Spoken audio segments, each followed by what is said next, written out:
Good afternoon, everyone, and welcome back to another Adobe XD Masterclass. My name is Howard Pinsky, Senior XD Evangelist here at Adobe, and I hope you're all doing well on this Friday afternoon. If you are tuning in here live here on Behance, let me know in the chat who you are and where you're tuning in from. I've got Eric and Creation 3 and Jack and Cody. Great to see all of you. If you're on YouTube and you want to chat, head on over to behance.net/live/Adobe Live. Hey, Rick as well. Great to see you. And Gareth, hope you're all well. And of course, excited for another Adobe XD Masterclass. Let's go ahead and hop over to my screen. And Bliss is already starting with the boops. There'll be plenty of boops today, as always. All right.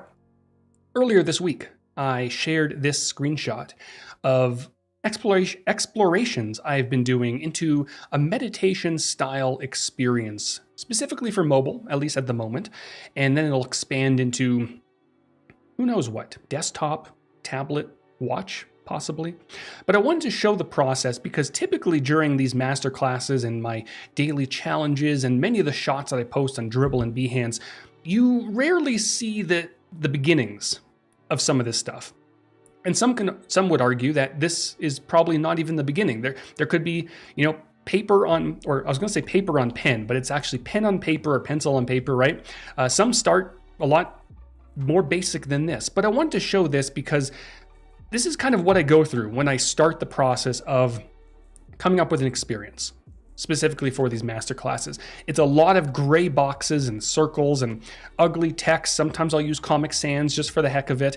I mean, sometimes I use Comic Sans during my master classes anyway, but it kind of starts here. And this really helps me get a feel for what the experience is going to look and feel like. And then from there, we can progress into adding images, figuring out colors and type and so on and so forth. So we're going to start the process of building out this meditation experience. And we're going to start here. We're going to start exploring different ways to make the content flow and how it's going to look and feel. And I think, maybe some of you will help drive this, right? And Martin is saying, I appreciate this. I'm learning that it's important to start as simple as possible. And Martin understands, and I'm sure many of you understand. I think one thing that really solidified that for me is I would so often dive into a project and just start with high fidelity. And I would start laying things out based on how I think I have it in my head that makes sense. And then I get halfway through the project and I realize it doesn't make sense. None of it makes sense. And then, if you're working with a team and users that are testing this and they get their hands on it, then they realize it doesn't make sense. And all of a sudden you spent hours and hours and days making something look beautiful that completely sucks, right? So starting at something like this kind of jumpstart that process, and it allows you to get designs and flows in the hands of your users much sooner. And they're not going to get distracted by the pretty colors and the pretty images and things like that. So it allows you to, iterate and fix your problems before it's too late in some cases, right? Cody says, gotta lay that foundation down. Indeed. That's really what it's all about. And, before we even dive into Adobe XD, you might be asking, and I know a lot of people ask, where do I get the ideas for some of this stuff? And let's say you have the idea to create a meditation app, whether it's driven by a client or just something that popped into your head, right? I would definitely go to either Dribbble or Behance or any of these platforms that have projects on it and look up something like meditation, right? And specifically on Behance, when you do that, you can break that down by creative field. So I can go to UI and UX. I can sort it by recommended, curated, most appreciated, all this fun stuff. But you can start browsing through and you can get an idea of what direction you might want to go. And what's nice about Behance is a lot of these projects they start very basic. So they'll show you the wireframes. I'm not sure if this one does in particular, but they'll show you the flows and the user journey. Oh, here's some wireframes, right? So it's a great resource to just dive into and start picking up bits and pieces of what might work and what might not work, right? And don't be afraid to grab some of these images and create a mood board, right? You might be looking at this particular screen here and thinking, well, this is a great idea. They have all these faces and emojis and reactions. And that'd be kind of cool to ask users, like, how are you feeling right now? And that could drive the experience and tailor the meditation or the courses or whatever it might be directly to those users. So you can, get an idea from something like this, and then you can go to another project and you might find something that's really interesting there. Maybe, let's pop open this one. This one looks like it's for diabetes, so it's not on the same lines, but you might be looking at a project like this and, maybe chat could make sense for an application that you're working on, right? Or even if it's the color scheme. So don't be afraid. I know a lot of designers are like, oh, I'm afraid to copy somebody's work. And inspiration, everyone takes inspiration. Even the best designers in the world look at inspiration. They find things that kind of work. They find color schemes that might complement, and they run with it, right? All right, so what we're going to do is we're going to hop over to Adobe XD. And I'll remind all of you, if you have questions throughout this masterclass, definitely throw them in the chat. I will be taking a look. Hey, Fatima, great to see you. And Mwenda and Lauren. And who else joined? Kasoon, Martin, great to see all of you. All right. So we're going to get going. And this particular experience, at least to start, is going to be focused on mobile. So we are going to iPhone 13. Now, of course, we do have the iPhone 14s out now, but they're relatively the same aspect ratio. I think they're actually exactly the same aspect ratio, but we do have the dynamic island, which I don't know how that would come into play with an experience like this, but who knows? We'll explore. Martin says, good artists borrow, great artists steal. For the most part, obviously a little bit of a controversial statement depending on how you kind of look at it. But for the most part, that's how it works, right? All right, so we've got our artboard. I'm going to name this Home. Now, again, like I mentioned, we're going to start very basic. There's a good chance that we're going to go into 2 episodes for this experience. But I want to show you how quick it is to just, dive in here and start laying things out. So, meditation. And for some reason, whenever I type out meditation, I always type out medication. I don't know why. Maybe because I'm on a lot of medication. But meditation, right? And you don't need to go in. You don't need to get fancy with this, right? Nice bold text at the top. Maybe I'll bump up the weight, but I'll usually just keep it at whatever the default is. In this case, it's Helvetica New. And I'll just pop it up there, right? And then maybe I'll just start laying out some circles. And they don't have to be anything fancy. They could just be gray circles that are up here. And, even though you're probably going to go with something like an 8-pixel grid, it doesn't have to be exactly on those lines, but you may want to, just to keep everything kind of in line and looking pretty decent, right? So we have our header. And now we want to start thinking about what that initial user experience is going to look like, right? How many sessions do we want to show on the main page? Do we want to show one large one? Do we want to show, several maybe kind of cards going down the artboard? Do we want to include anything else? How busy do we want this? And that's a thing that's, I think, really important, because we can start laying out, let's say, a card here, right? Here might be one card. This is terrible for accessibility, so let me darken that a little bit, right? And then on top of this, it could just be a word that's, the title, and maybe there'll be a description and so on and so forth. We don't have to get too fancy right now, right? I can group this, I can duplicate this down. Maybe I'll change the color a little bit. And then we'll have one more down here. And then, maybe we'll have one more, right? We'll just darken these a little bit and something like that. So we can do something like this. And of course, there might be, a navigation bar down at the bottom. So I'll just leave that here. And really, you don't have to get much fancier than this when you're blocking things out. This should be enough to let you kind of visualize, let your stakeholders and possibly even your users visualize what this is going to look like, right?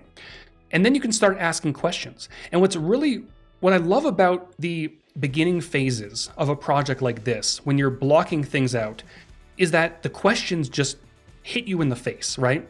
You start laying out cards down here. And then even if you're just working by yourself, you'll start asking yourself, is this enough content? Is it too much content? What else might a user look for, right? And you can put yourself in the user's shoes. Like if you have this app open on your phone, and of course you can preview it directly on your phone as well, what are you going to look for? Are you going to look for a search, right? Do you want to be able to search sessions? Do you want a navigation bar at the bottom? Do you want no navigation bar at the bottom? Do you want to be able to tell the application how you're feeling to tailor it to your experience, right? Tailor that experience to you. These things will start to come up. Whereas if you dive straight into high fidelity and you start adding images and fancy type style, typefaces and all this stuff, a lot of that's gonna just go right over your head, and it's not gonna come up until much later, which it kind of hurts a little bit, right? And it's just not great for the overall process. And then from here, you can, basically duplicate and create different variations of this home screen, right? So maybe I'll just delete these ones and make this one full height.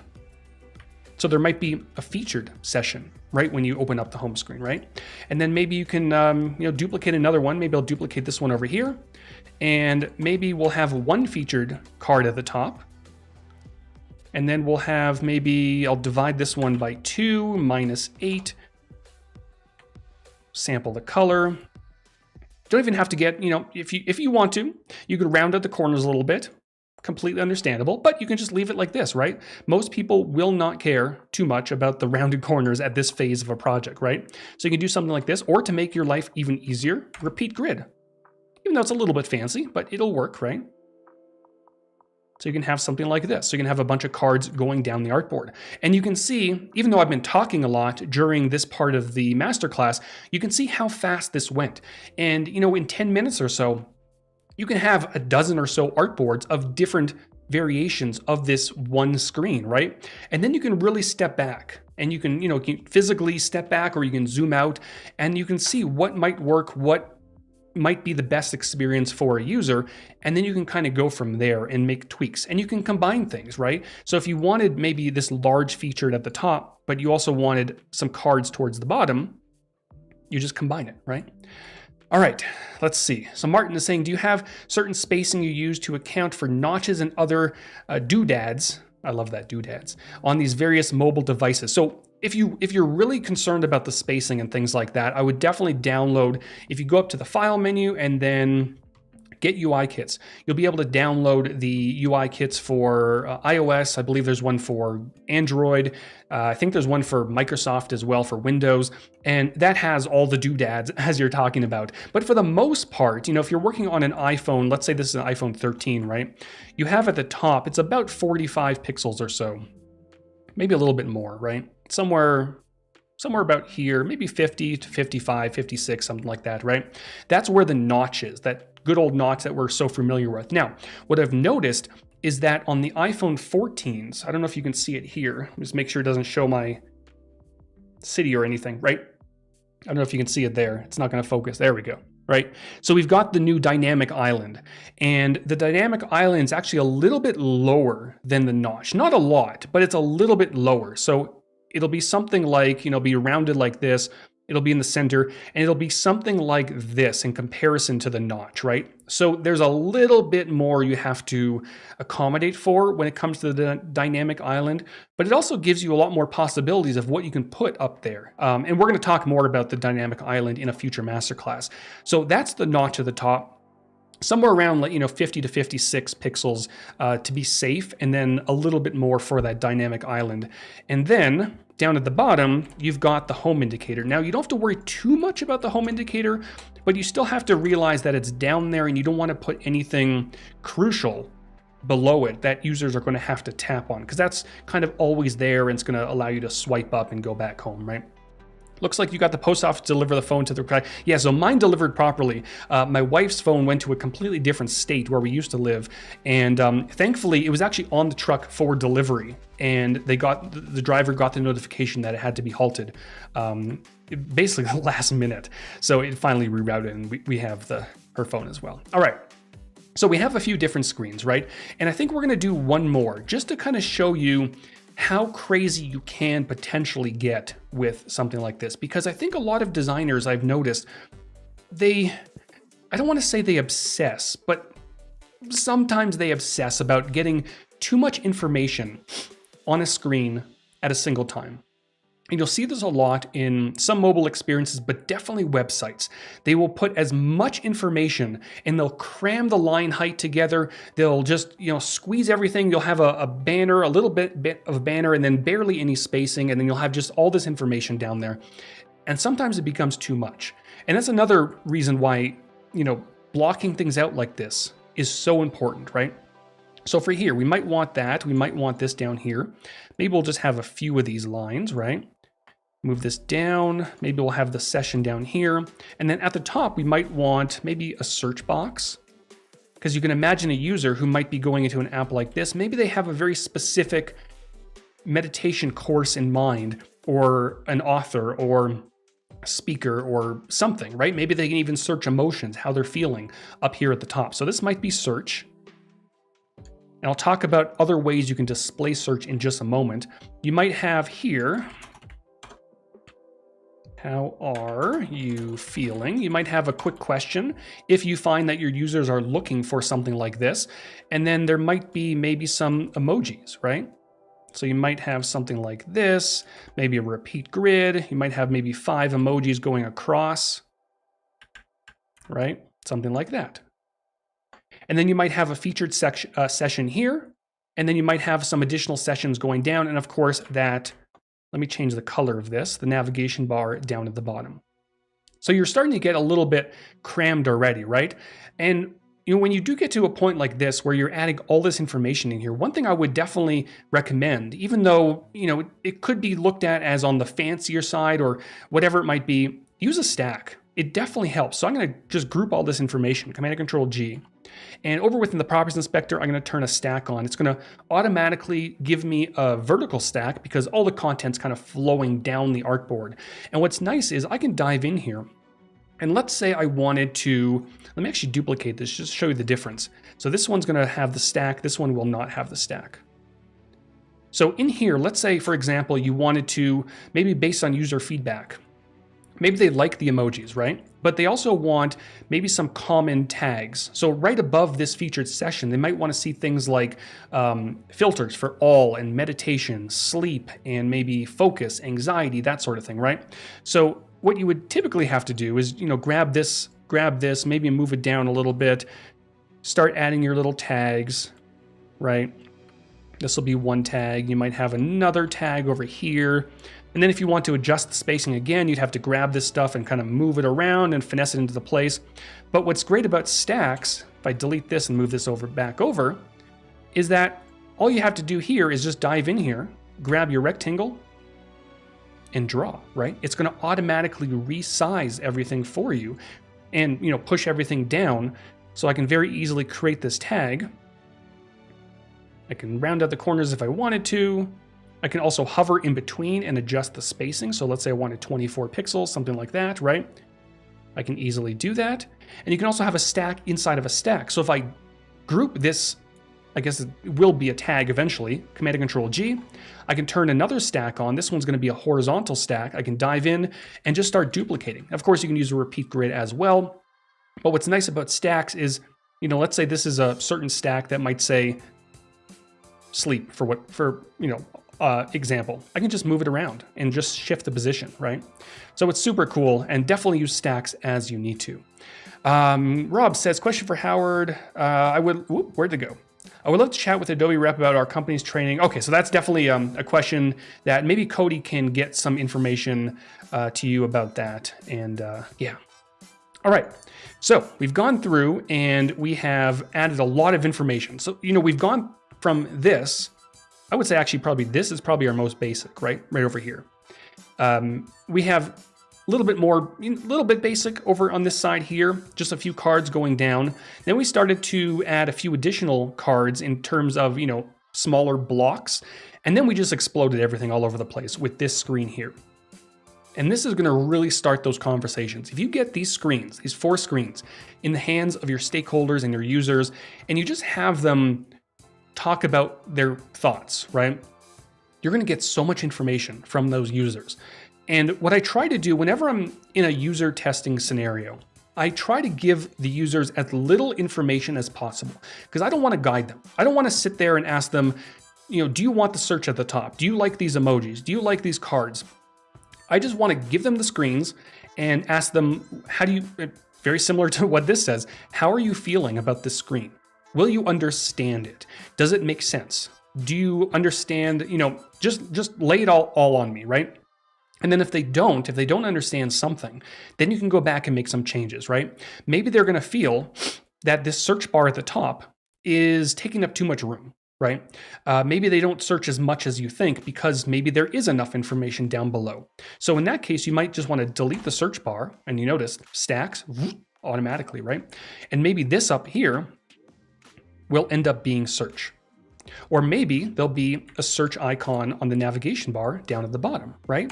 So again, when you start off basic and you start blocking things out and you get these screens in the hands of your designers or your engineers, definitely your engineers, because they have to be able to build this stuff, right? But when you get it in the hands of as many people as possible, you're going to get the right information eventually, right? So this is definitely a good starting point. And you can kind of see how fast we did this. And now we can, I didn't expect to get through it this fast, but now we can start kind of exploring and diving into some more high fidelity screens. So, let's say, for example, we might want this one here. There are a few ways to kind of get to the next step. Obviously, if you have your information, you're going to make some changes to the wireframe.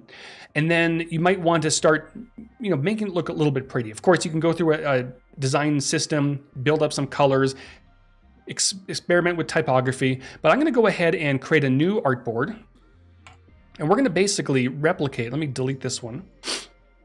We're going to replicate this from scratch in more of a high fidelity feel now that we kind of know the direction we're going. So for this one, we're going to actually go for a darker feel to this. And it depends on the situation, right? You can definitely, because I was going to say, I would definitely have a dark and light wireframe, but sometimes you just want to keep it basic and then allow your users to tell you if they want dark or light, right? So what I'm going to do is I'm going to create a darker feel to this particular artboard. And maybe just to add a little bit of flair to it, I might want to add a linear gradient. So maybe at the top, so the bottom's going to be nice and dark. And at the top, we might just want to introduce a little bit lighter blue, something like that, right? There we go. All right. Now, very similar to this, we might want to type out meditation. And now we can start exploring some different typefaces, right? And what I would definitely recommend is if you don't have a typeface in mind, of course you can keep it simple and do something like, SF Pro, which is Apple's typeface for iOS devices. They also have their New York typeface. If you're on Android, something like Roboto is a great typeface, or you can, do something even more basic like Open Sans or Helvetica or whatever, right? But I would definitely experiment a little bit.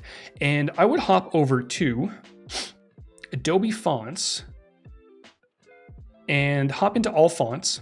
And if you're looking for something very specific, on the left-hand side, you can really narrow down what you're looking for. So if you wanted maybe a serif typeface, you can toggle that on and you can type out meditation, right?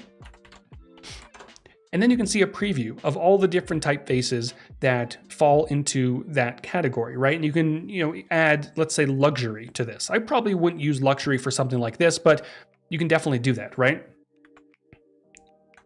Cornell is asking, you're the expert here. Arguably.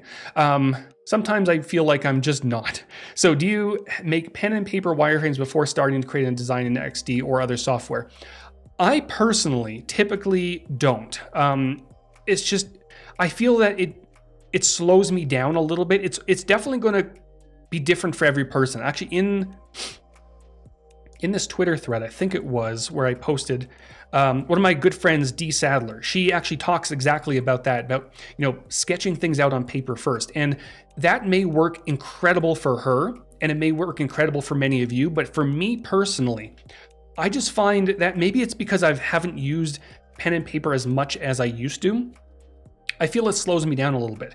I find that I work a lot faster drawing rectangles and circles and, ugly text on a screen. It really comes down to, there's no right way to do it. I know designers who swear by skipping the wireframing phase. I wouldn't recommend it, but it's going to be different for every single designer, right? So do what works best for you. Try out a few different projects where you start with pen and paper. Try out a few projects where you start with boxes on a screen, right? And then see what resonates, and see what gives you better results. I think that's also important, right? And also my scribbling is just terrible. So if I were to give it to users, they'd be, even like if I waited a day later and I look at my scribbles, I'll be like, what? Right? Anyways, back to Adobe fonts, right? So you can browse through all this stuff. You can look at, dive in here, for example. You can see all the different weights, and this one only has 2, but some of them have like dozens, right? And then you can sync them directly to your Creative Cloud account, and it's going to be available in XD. So something like this, I'm going to go for P22. I think I used this in maybe my last, or actually earlier this week during one of my creative challenges, P22 Mackinac Pro from Adobe Fonts. And I think it's interesting because it's a little bit stylistic, but it's not too stylistic. You should be able to still read this.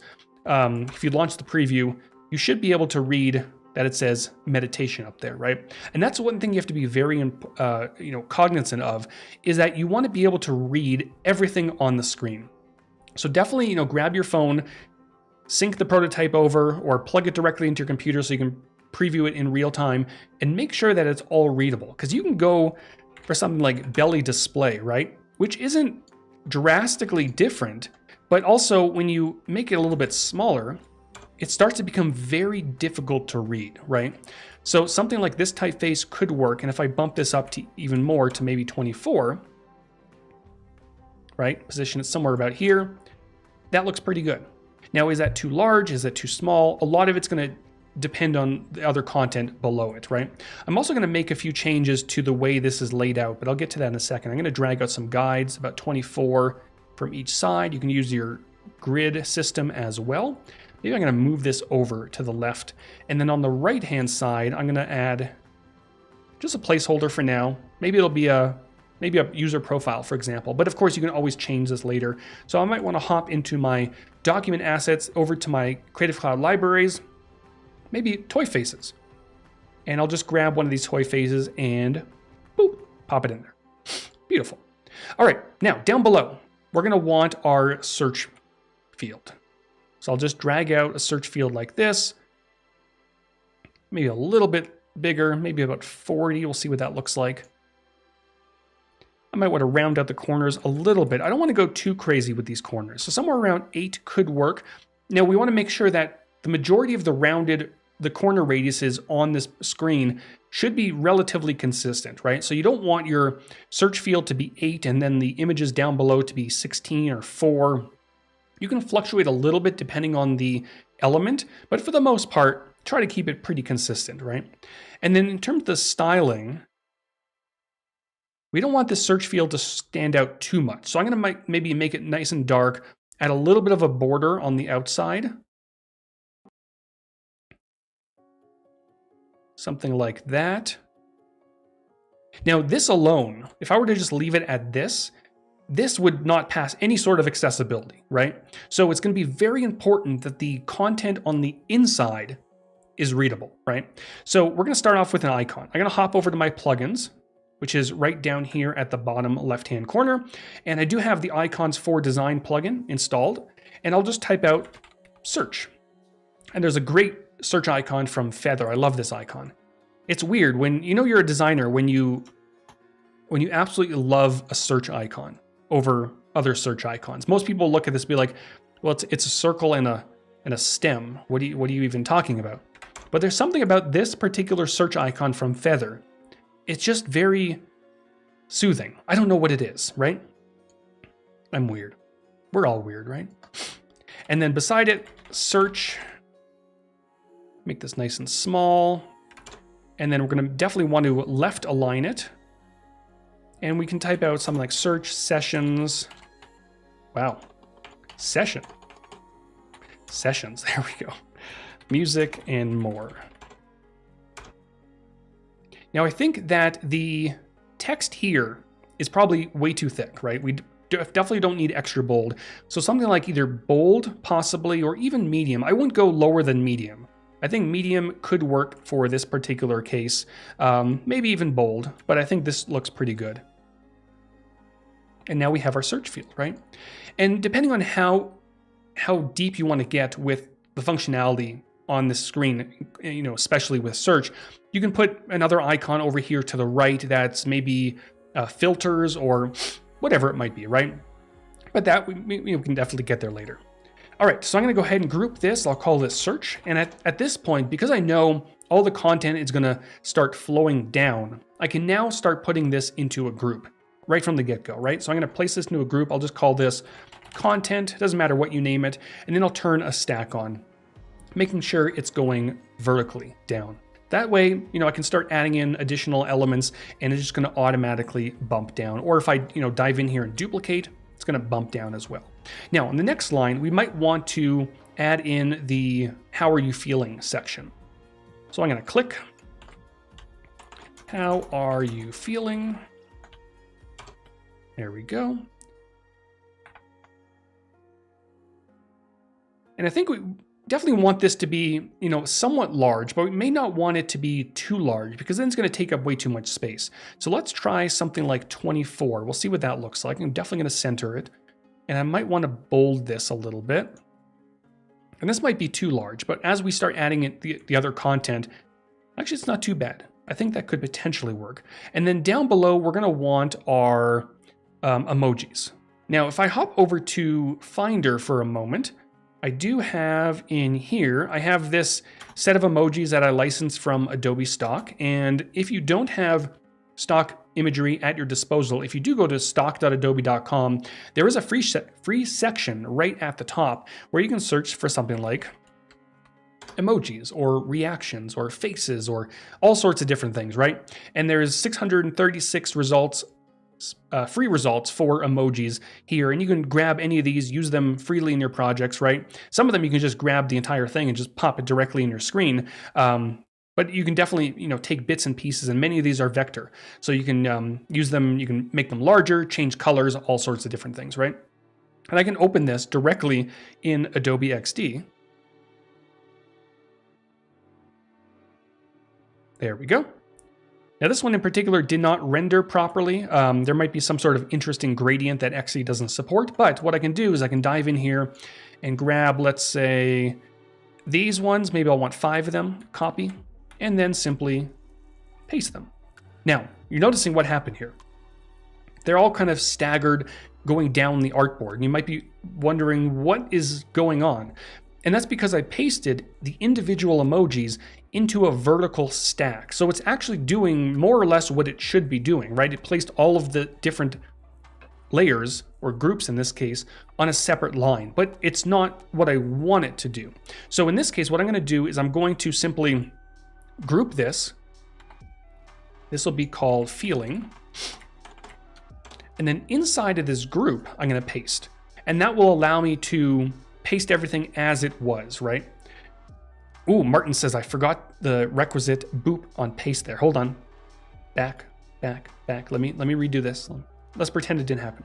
So what I'm gonna do is I'm gonna place this into a group, Command and Control G. I'll name this feeling. And then inside of this group, I'm going to paste. Boop. Thank you, Martin. This is why I love streaming live. You all keep me in check with my boops. All right, so we've got that looking pretty good. And I'm gonna bring up my guides. And I'll place this one on the left, this one on the right, and then I'm gonna select all of these, and then I will use my distribution options at the top to distribute horizontally. I don't love it, right? I would probably select the down arrow. It's okay. Maybe I need them bigger. I don't know, but I don't love it yet.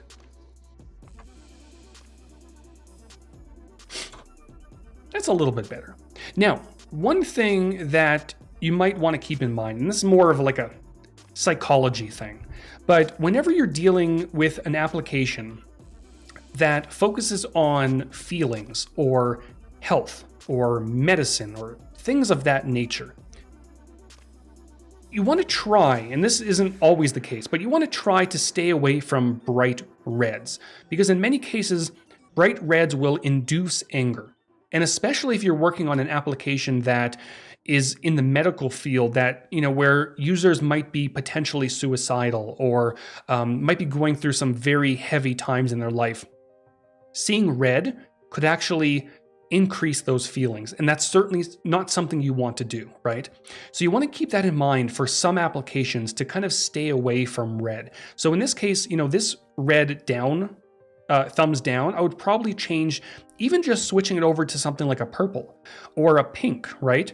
That could go a long way in changing the mood, or at least preventing someone's mood from getting worse, right? Even though the concept of this application is to help someone's mood, you'd be surprised at what a color can do, to ruin some of that stuff, right? So definitely keep that in mind. So I would just probably change that a little bit. The heart is iffy, right? Because a heart is kind of love, but the color is still red. So got to be careful with something like that, right? Martin says, I worry about there being enough space between icons for thicker fingers. Yes, that's definitely something. Here I think we're good. Possibly, right? It looks like there might be a good amount of space, but definitely something that you have to test and, test with your users, test with yourself, test with all different things, right? Very important. All right. Down below, we have our feelings, looking pretty good. Now, down below, what we're going to we might want some tags or some filters. So we're going to start by creating the first one. Grab my rectangle and draw one out. Maybe I'll increase the spacing a little bit. Rob is asking, pink doesn't have the same angst associated. That's interesting. Well, it depends. Everybody sees color differently. So, if I were to change this to pink, and I love these conversations because I think a lot of designers maybe overlook some of this stuff, but if I were to change this to pink, I can see the difference between this pink and this red. But some people, especially those who might have color blindness, they may not be able to, may look like one color to them, right? We also don't know how someone's mind works. For some people, this pink and this red can induce very different reactions, while others, it could be the exact same reactions, and it could be anger, right? So psychologically, it's very interesting when you start thinking about that in terms of design. I would love to dive deeper. I don't know enough about it, but I would love to dive deeper into color theory and the psychology of design. I think it's a very interesting topic. All right, so we have the rectangle for our first tag, right? I'm gonna maybe round out the corners a little bit to about 4. Now, some of you might be like, wait a minute, 4? Didn't you say earlier that you wanted everything consistent? Up here is 8. You're lying. There are rules, right? Now, for the bigger elements, let me duplicate this. Eventually, we're gonna have a nice large featured image, right? For this big element, we can easily go up to 8, and it looks pretty good. You can barely tell the difference because of how large that element is, right? But for smaller elements, you don't have as much flexibility for that corner radius. So if I were to bump this up to 8, it still doesn't look too bad, but it might be a little bit more than I'm looking for. And we can definitely make changes to this later. So if you're working with a very small element, it's probably okay to break those bounds a little bit. You can do 4, you can do 6, right? You definitely have to experiment and see what works best. So there are cases where you can break consistency a little bit. But for the most part, you don't want 8 and then 4 and then 16 and then 24 and all these different elements with different rounded corners, right? So we have our badge or a tag. Now I'm going to click and, right, same thing happened like it did before. These are things you have to keep in mind when you're working inside of a stack. We actually want this text layer to be associated with this tag. So I'm going to make sure to group it, call this tag, and I'm going to convert it into a component in a second. And then inside of the group, we're going to type out something like all, right? And I'm definitely going to, this is way too, ooh, that is, no, nope, that's a bit better. So we can do something like bold or extra bold. I think bold might be okay. Or on the active one, you can do extra bold and then, bold on the other ones, for example, right? And at this point, I think it's probably a good idea to convert this into a component because we're going to have a lot of different tags, right?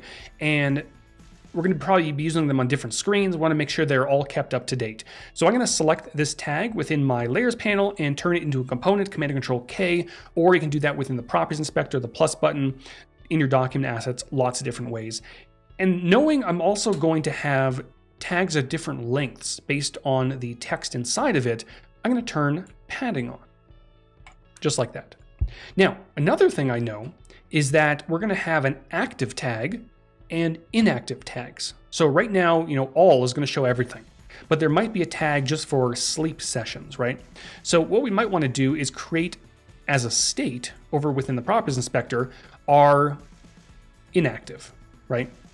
So we'll do a new state, inactive, and you can call this many different things. So I'll dive in here and maybe I'll kind of channel what we have going on up here with the search, right? So we'll do something like a nice dark blue for the background. Maybe we'll add a bit of a border. We'll see what that might be a bit too much. We'll see. And then we'll change this color to white-ish, right? Martin is saying, instead of the icons, I would have a slider where you can animate the face from sad to happy. That's an interesting idea. Maybe it's something we'll explore next week. And also, one benefit of user testing, maybe some people don't like seeing those faces or those icons or all those different things. And also, going back to our topic about color, it helps there. So you don't have to have so many different icons with so many different possibilities for color, right? So we have our inactive, we have our default state, and now what we can do is we can dive in here. Maybe I'll place this into a group. I'll call this tags, and I'll turn a stack on horizontally, and I can duplicate, right? And this one I'm going to switch over to our inactive, and I'll call this meditation. Now, what just happened, right? I had the text set aligned to the center. Definitely don't want that. So back over in here's our main component. I'm going to make sure that this is left aligned so that all the text changes go left to right. So now I can dive in here and type out something like meditation, right? Now this one looks like it popped it up just a little bit. I guess that text or the eyes or something bumped it just a touch, which is interesting. It's not what I intended, but we'll deal with that later. And then this one might be focus, sleep, and then we'll have one more anxiety, right? I can hover in between. Maybe we'll do about 8 pixels in between each one. And it's okay. I'm not loving it completely, but the nice thing is you can always dive in. Let's say you don't like the inactive states, right? I can dive in and just make some changes. So maybe I'll add a little bit of blue in there, right? That could work. And maybe on the default state, just add a little bit more room at the bottom. All right. But that's the benefit of components, right? You can just edit one of them, whether it's the default state or your additional state underneath, and it's going to push those changes everywhere. All right, now down below our tags, we're going to want our first featured session. So with the rectangle, I'm going to draw one out all the way across. Now, of course, you can also break the bounds a little bit if you do want a full width element, but for this one, I'm going to keep it looking like that. And we'll do 16, it could work, maybe about 24. Give it a little bit more breathing room. Going back to what we were talking about earlier about just letting things breathe, not squeezing so much in on a screen at the same time. We're gonna round out the corners, and now we can go ahead and place an image inside of this particular shape, right? So what we can do is we can hop over to Finder, and I do have some images also from Adobe stock. Just like before, if you don't have images, you can go to the free section, search up meditation or calming or whatever it might be, grab an image and boop, pop it in place, right? You can resize this if you need to, and that looks pretty good. Now, there are a few problems we're gonna run into. One, this particular image blends quite a bit with the background because the background's on the darker side and this image has some darker elements to it. So I'm going to add a bit of a border. I'm going to change the border to white and then just drop the opacity quite a bit so there's a very subtle border going around the outside. Now, another problem we're going to run into, and we're going to get to this in a second, is that the text on top of this is going to be difficult to read in some cases, right? So I'm going to grab my text tool. I'm going to make sure to group this image, dive in here, grab the text, and type out something like calming, right? Make this nice and large. Maybe we'll do something like, how big do we want to go? 38 maybe? Centered. And we have our text, right? We have our header, and then right down below, we might want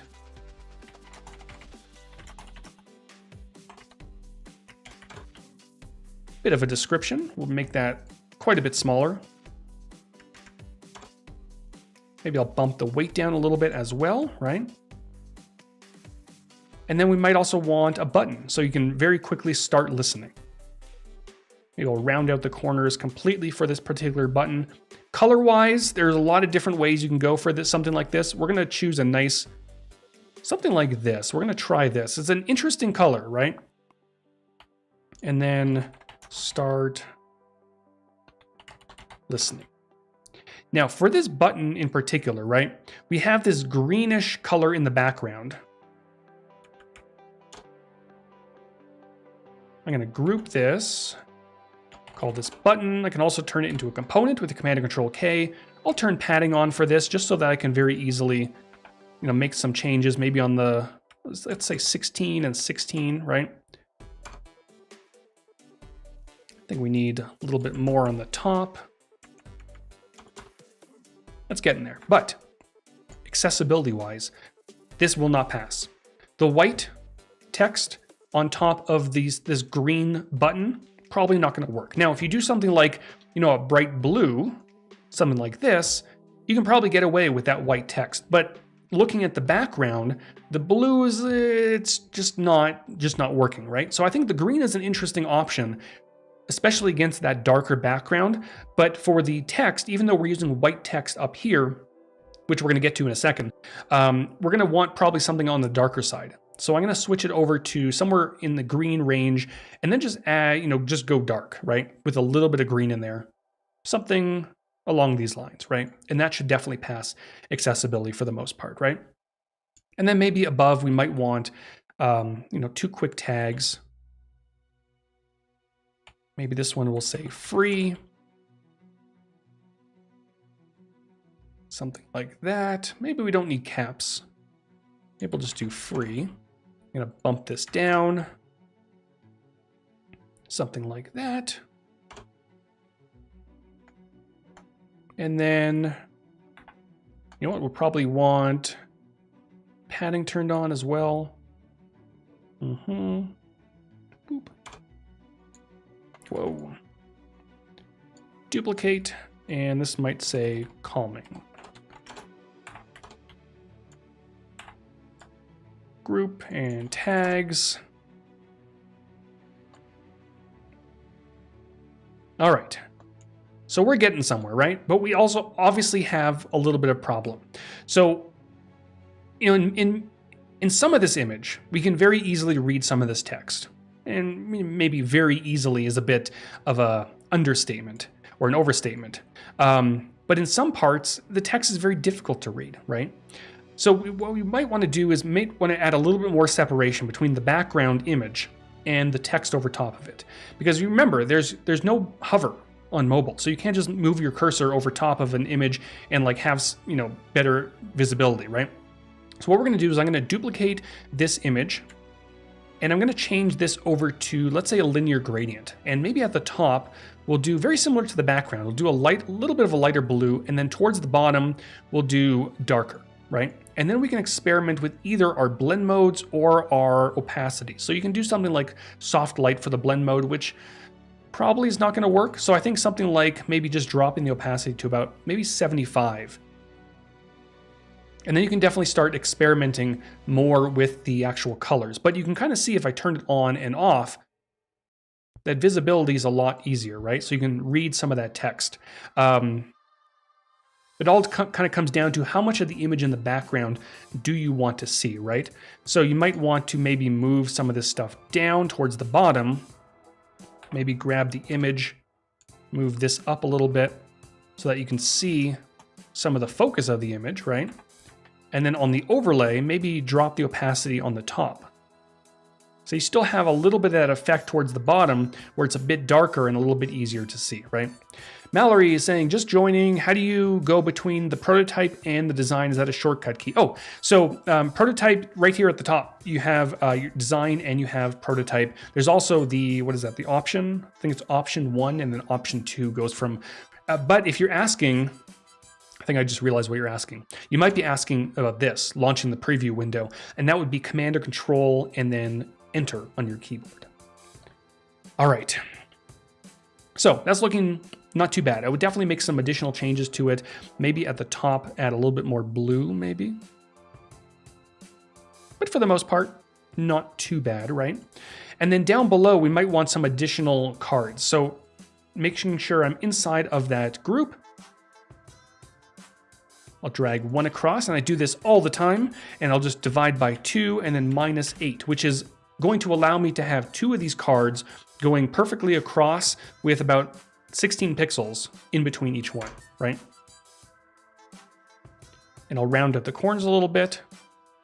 And this goes back to what we were talking about earlier about the corner radius. I think in this case, 8 is probably fine for these cards, but it might be okay to kind of go back a little bit if it seems a little bit too drastic, right?